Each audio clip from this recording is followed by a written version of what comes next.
మహాభారత యుద్ధం 13వ రోజున కురుక్షేత్ర భూమి అసాధారణ నిశ్శబ్దంతో మొదలైంది. ఆ రోజు కౌరవ సేనాధిపతిగా ద్రోణాచార్యుడు నిలిచాడు. పాండవ సేనను విడదీయడానికి, అర్జునుడిని దూరం లాగడానికి ద్రోణుడు ఒక ఘోర వ్యూహాన్ని రచించాడు. అదే పద్మవ్యూహం. పద్మవ్యూహం అంటే పద్మ పువ్వు ఆకారంలో ఏర్పడే సైనిక వ్యూహం. బయటకు ప్రవేశం సులభంగా కనిపించినా లోపలికి వెళ్తే ప్రతీ అడుగు మరణానికి దగ్గర చేస్తుంది. అందులోకి ప్రవేశించినవాడు తిరిగి బయటకు రావడం దాదాపు అసాధ్యం. ఈ వ్యూహాన్ని అర్జునుడు తప్ప ఇంకెవ్వరూ పూర్తిగా ఛేదించలేరు.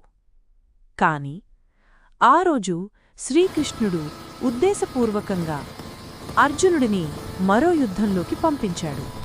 పాండవసేన అయోమయంలో పడింది. అప్పుడు ముందుకు వచ్చాడు అభిమన్యుడు. అర్జునుని కుమారుడు సుభద్రాదేవి పుత్రుడు. తల్లి గర్భంలో ఉన్నప్పుడే అర్జునుడు పద్మవ్యూహంలో ప్రవేశించే విధానం చెబుతుండగా విన్నాడు. కాని బయటకు రావడం ఎలా అనే విషయం పూర్తికాలేదు. పాండవులు అతనికి తోడుగా వెళ్లాలని ప్రయత్నించారు. కాని జయద్రథుడు కౌరవ వీరుల సహాయంతో మిగతా పాండవులను బయటే అడ్డుకున్నాడు. అభిమన్యుడు ఒంటరిగా పద్మవ్యూహంలో చిక్కుకున్నాడు.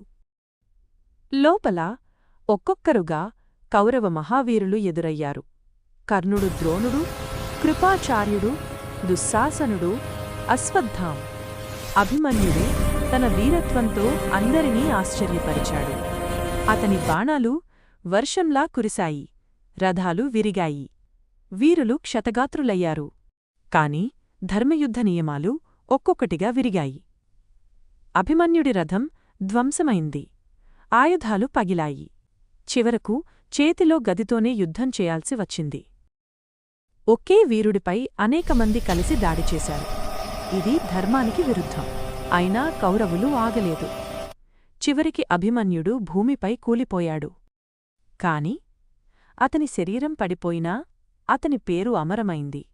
పాండవసేనలో శోకమలుముకుంది. అర్జునుడు తన కుమారుని మరణానికి ప్రతీకారం చేస్తానని ప్రతిజ్ఞ చేశాడు. ఆ రోజునుంచే యుద్ధం మరింత ఉగ్రరూపం దాల్చింది.